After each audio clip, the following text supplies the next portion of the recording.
menciptakan rasa aman dari tindak kriminal 43,2%, mengatasi premanisme 41,4% hingga mengatasi ketimpangan ekonomi, polusi udara, dan kemacetan masing-masing 33,3, 30,1, dan 27,4%. Survei melalui wawancara tatap muka ini diselenggarakan Litbang Kompas dari tanggal 10 hingga 14 Juni 2025. Sebanyak 400 responden dipilih secara acak menggunakan metode pencuplikan sistematis bertingkat di Provinsi Jakarta. Dengan tingkat kepercayaan 95%, margin of error penelitian plus minus 4,9%. Survei dibiayai sepenuhnya oleh Harian Kompas, PT Kompas Media Nusantara.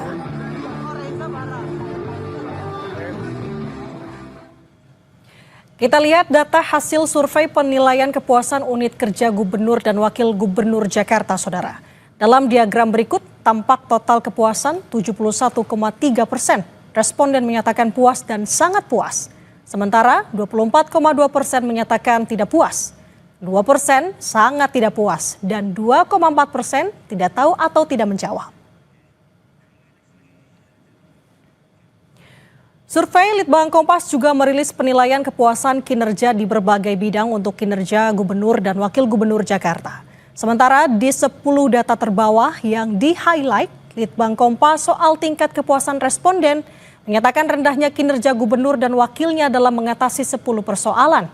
Seperti penyediaan tempat parkir 55,3%, menanggulangi banjir 54,7%, menertibkan bangunan liar 49,2%, mengatasi penumpukan sampah dan limbah 48,7%, menciptakan rasa aman dari tindak kriminal 43,2%, mengatasi premanisme 41,4% hingga mengatasi ketimpangan ekonomi, polusi udara, dan kemacetan masing-masing 33,3, 30,1, dan 27,4%.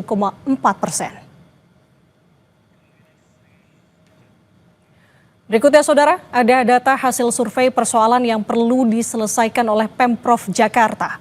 Persoalan yang mendesak diselesaikan menurut responden adalah macet, banjir, lapangan kerja juga pengangguran, polusi, dan masalah sampah.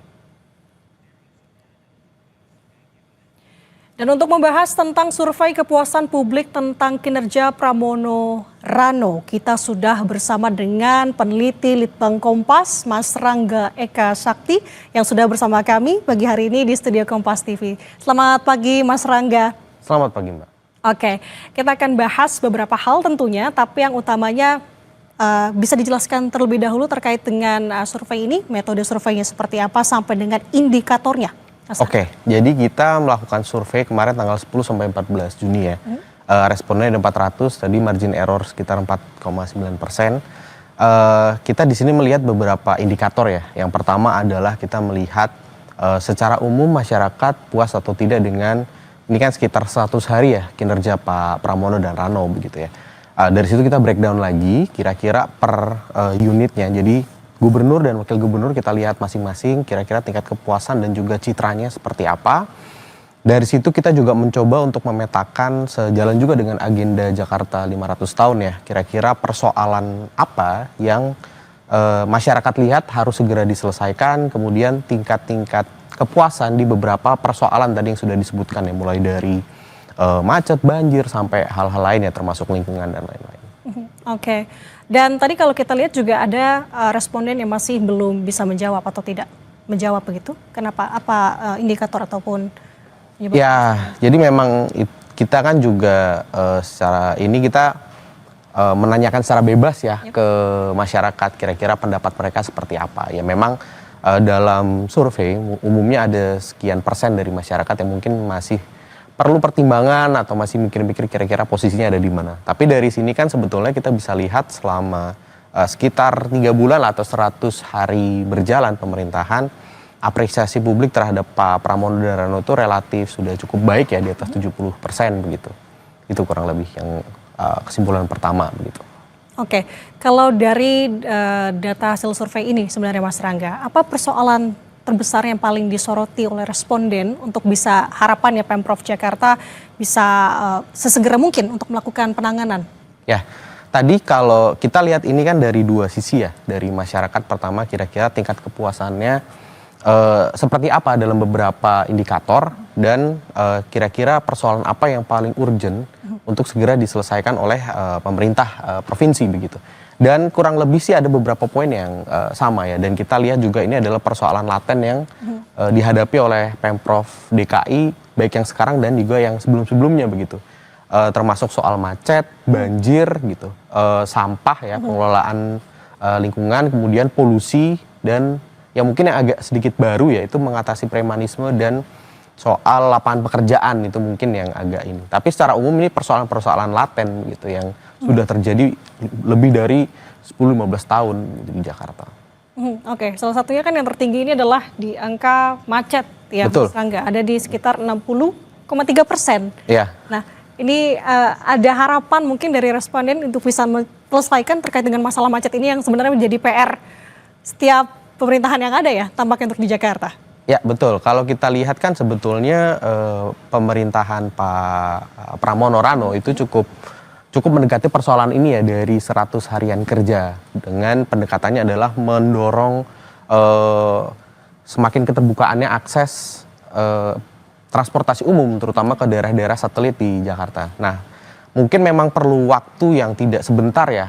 Harapannya sih mungkin 5 tahun, cuman saya rasa sih mungkin lebih panjang lagi untuk bisa mengurai persoalan kemacetan. Kalau kita lihat secara historis kan pendekatan untuk menyelesaikan persoalan kemacetan ini udah ada banyak ya.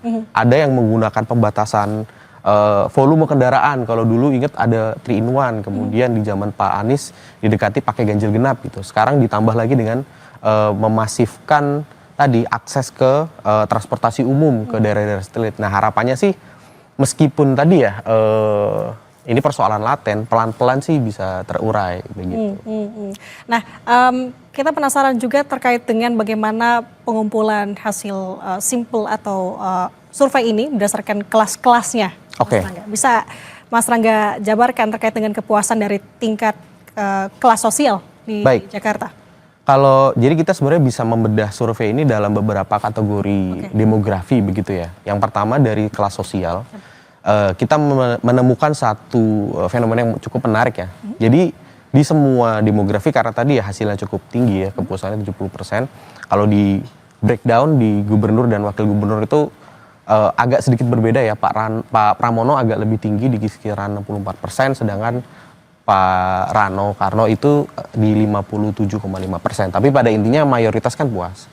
Sama halnya kalau kita lihat dari segi tadi kelas sosial, bawah, menengah atas. Secara umum memang mayoritas tuh menyatakan kepuasannya begitu. Tapi kita melihat ada tendensi semakin tinggi kelas sosialnya itu semakin dari menengah bawah, atas sampai atas itu dia semakin tinggi tingkat ketidakpuasannya. Nah ini kita bisa melihat ya bahwa mungkin selama 100 hari terakhir itu Pak Pramono Rano itu lebih fokus mendorong kerja-kerja di bidang yang langsung berkaitan dengan masyarakat yang kelas bawah dan menengah bawah gitu misalnya. Sedangkan persoalan-persoalan yang mungkin lebih terkait dengan kelas menengah atas, misalnya tentang kemudahan dalam berusaha, kemudian mengatasi tadi ya premanisme gitu misalnya yang sering bersentuhan begitu kan ya. Dan soal keamanan itu masih perlu untuk terus didorong, gitu. Perlu dirangkul juga nih masyarakat di kelas menengah atas. Itu kalau dari tadi ya kelas sosial. Kelas sosial. Dan kalau untuk usia? Kalau untuk usia ini juga menarik ya. Jadi kalau kita lihat itu dari yang paling muda Gen Z sampai yang generasi baby boomers itu ada sedikit variasi.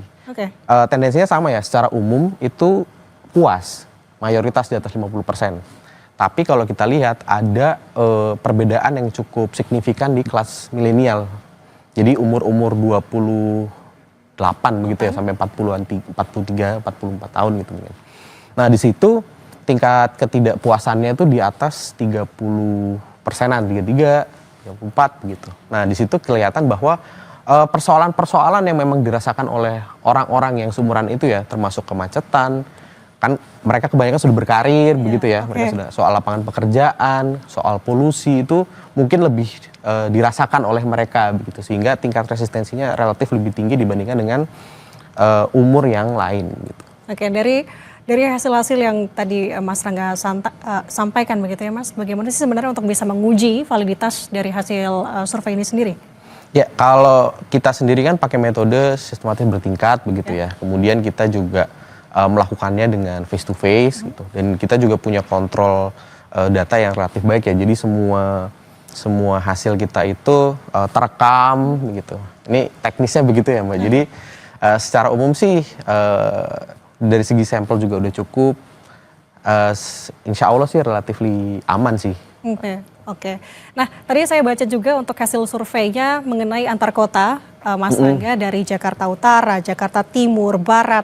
Ini semua ada. Jakarta Pusat bahkan tertinggi terkait dengan persoalan yang diselesaikan oleh Pemprov Jakarta. Tapi ada satu daerah, ada satu wilayah, Jakarta Selatan. Ini tidak ada, Mas Rangga. Kenapa? Sebenarnya gini sih, kalau misalnya kita coba cek ya, kalau kita olah lagi, secara umum sebetulnya Jakarta Selatan, Barat, Utara, Timur itu relatif sama Mbak. Tingkat kepuasan relatif sama sebetulnya. Tapi yang cukup signifikan berbeda itu adalah Kepulauan Seribu begitu. Di situ tingkat ketidakpuasannya relatif lebih tinggi begitu ya, karena ada beberapa persoalan yang tidak dirasakan oleh masyarakat lain gitu, yang di mainland Jakarta begitu ya. Dan ini saya rasa juga persoalan yang sudah berlangsung semenjak mungkin beberapa periode sebelumnya juga begitu ya. Termasuk soal akses, kemudian air dan lain-lain. Berarti apa yang menjadi fokus sebenarnya oleh warga di Kepulauan Seribu? Kalau dari pemahaman kita begitu ya, mungkin memang persoalan-persoalan mendasar ya, termasuk soal infrastruktur dan juga akses. Itu sih yang mungkin paling membedakan ya. Kalau di Jakarta mainland yang nempel sama Jawa begitu, itu kan soal-soal mendasar ya, termasuk akses, infrastruktur, pendidikan, akses kesehatan begitu misalnya. Itu bukan jadi persoalan yang bukan lagi di soal ketersediaannya begitu ya. Kan udah banyak pilihannya, udah soal kualitas begitu. Kalau di Kepulauan Seribu mungkin karena secara geografis dia tersebar begitu kan. Itu jadi suatu tantangan yang berbeda begitu Mbak dibandingkan dengan mainland Jakarta. Berarti ini soal infrastruktur yang masih belum merata begitu kalau salah satu yang dirasakan oleh warga di Kepulauan Seribu begitu ya Mas. Oke. Kalau untuk permasalahan lain yang menjadi fokus di wilayah-wilayah di Jakarta sejauh ini, apalagi sih yang menjadi harapan terbesar selain tadi ada macet? Tentunya kalau kita lihat akhir-akhir ini banjir juga masih menghantui Jakarta, apalagi Mas Rangga? Kalau tadi ya secara umum, apalagi misalnya kita melihat secara longitudinal, artinya kita membandingkan dengan persoalan-persoalan Jakarta selama beberapa tahun ke belakang, yang betul-betul laten, artinya dia selalu muncul ya dalam setiap pengukuran, sudah pasti banjir, macet. Itu udah jadi persoalan yang puluhan tahun begitu ada di Jakarta. Cuman dalam konteks saat ini ya, dengan situasi perekonomian yang mungkin sedikit tertekan begitu. Jadi persoalan soal pengangguran, mengatasi ketimpangan ekonomi, gitu, kemiskinan itu mulai muncul juga begitu. Jadi persoalan yang dirasakan oleh masyarakat. Dan terkait dengan kemacetan juga, itu masyarakat juga melihat soal polusi udara gitu. Jadi kualitas udara yang kotor karena tadi ya macet segala macam itu juga jadi perhatian, dan juga soal sampah. Ini juga terkait dengan banjir kan. Gitu. Jadi kalau misalnya dirangkum sebetulnya persoalan laten Jakarta itu tidak jauh-jauh dari beberapa indikator itu gitu Mbak. Nah ini kan juga jadi penting karena salah satu tujuan atau goal yang ingin dicapai oleh Pak Pramono Rano itu kan menjadikan Jakarta sebagai kota global begitu. Nah ini sesuatu yang agak sulit untuk dicapai apabila persoalan-persoalan mendasar seperti tadi ya, banjir, macet, kualitas udara begitu. Itu kan jadi indikator yang diperhatikan oleh lembaga-lembaga yang tadi punya legitimasi untuk mengatakan bahwa Jakarta tuh sudah sampai kota global nomor sekian. Ini jadi PR sebenarnya ya untuk mewujudkan Jakarta menjadi kota global. Nah kalau untuk survei ini sebenarnya Mas Rangga ada komparasi juga nggak dengan pemerintahan Jakarta sebelumnya atau seperti apa? Kita ada beberapa kali ya, cuman jujur saya juga harus buka-buka lagi ya. Cuman pada intinya suatu yang tadi saya sudah ceritakan ya, yang laten, artinya saya masih ingat benar-benar begitu ya, beberapa persoalan-persoalan yang secara umum muncul itu adalah terkait dengan tadi banjir dan kemacetan. Itu yang terutama dua hal itu ya yang masih terus membayangi atau meresahkan masyarakat di DKI Jakarta. Dan itu juga mungkin sampai sekarang masih jadi persoalan yang belum ketemu nih rumusan idealnya seperti apa begitu.